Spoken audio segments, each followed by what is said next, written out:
और राज्य के सीमावर्ती इलाकों में हालात सामान्य हैं और अधिक जानकारी के लिए आइए बात करते हैं हमारे संवाददाता लक्ष्य आर्य से, जो कि जैसलमेर में मौजूद हैं। लक्ष्य, सबसे पहले तो ये बताएं कि कल जिस तरीके से जो विदेश सचिव हैं विक्रम मिस्री ने प्रेस वार्ता की, उसमें सीज फायर का ऐलान किया। ऐसे में इस वक्त जैसलमेर में क्या स्थिति है, क्या हालात हैं, उसके बारे में बताएं।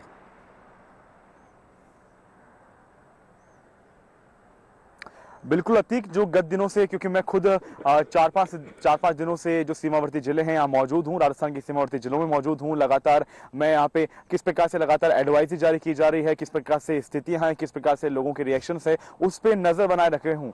परंतु आज क्योंकि लगातार 3-4 दिनों से रोज नई एडवाइजरी जारी की जा रही थी, रोज नए दिशा निर्देश जारी किए जा रहे थे, परंतु आज जब स्थितियां सामान्य की ओर चल पड़ी हैं, वहीं जो जिला प्रशासन है जैसलमेर का, जिला प्रशासन है बाड़मेर का, वहां पे स्थितियां सामान्य रखने के निर्देश दिए गए हैं। जो बाजार बंद कर दिए गए थे, जिन बाजारों को बंद रखने के निर्देश दिए गए थे, फिलहाल उन सभी निर्देशों को हटा दिया गया है। बाजार खुल चुके हैं। जो जीवन है, जो आम जनजीवन है, वो सामान्य की ओर दौड़ चला है। वहीं मैं बात करूं आपको, जो वाहनों का आवागमन है उस पर भी रोक लगा दी गई थी। एक नियमित समय निर्धारित किया गया था कि 3 बजे बाद जो वाहनों का आवागमन है उस पर रोक रहेगी, उस पर प्रतिबंध रहेगा। वहीं जो जैसलमेर शहर है उसके आसपास के जो गांव हैं उनमें भी जो वाहनों का आवागमन है उसको लेकर प्रतिबंध था। साथ ही साथ में जो तमाम तरह के जो दिशा निर्देश थे उनमें थोड़ी राहत दी गई है। आम जनजीवन पूर्णतः सामान्य की ओर चल रहा है। वहीं इस बात का ऐलान किया कि सीज फायर हो चुका है, उसके बाद में भी देखा गया काफी कुछ इलाकों में सीज फायर के उल्लंघन करने की भी खबरें आई। आप उस वक्त जैसलमेर में मौजूद हैं और जैसलमेर में कल शाम आप वहां पर रहे। क्या कुछ स्थिति रही आपके क्षेत्र में या इस इलाके में, कोई किसी तरीके से गोलाबारी या कोई ड्रोन हमले या इस तरह की कोई खबर थी? अगर थी तो कुछ उसके बारे में बताएं।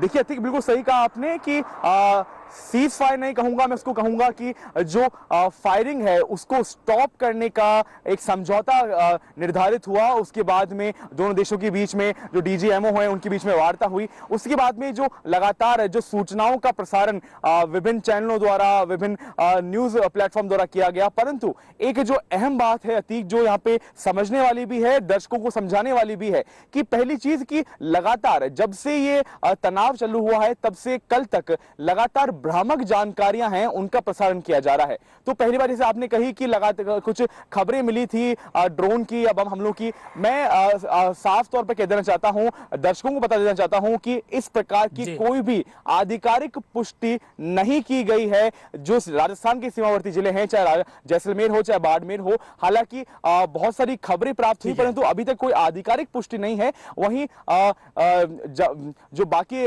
क्षेत्र हैं वहां पे कुछ सूचना आई थी जिनकी आधिकारिक पुष्टि होना बाकी है। परंतु जो स्थितियां हैं जो महत्वपूर्ण है, वो मुझे लगता है कि लगातार जो केंद्र सरकार है, जो सेना है, जो हमारा सशस्त्र बल है और साथ ही साथ जो जिला प्रशासन है, उनके लिए जो पहली प्रायोरिटी है वो आम जनजीवन है, जनता की सिक्योरिटी है, जनता की सेफ्टी है।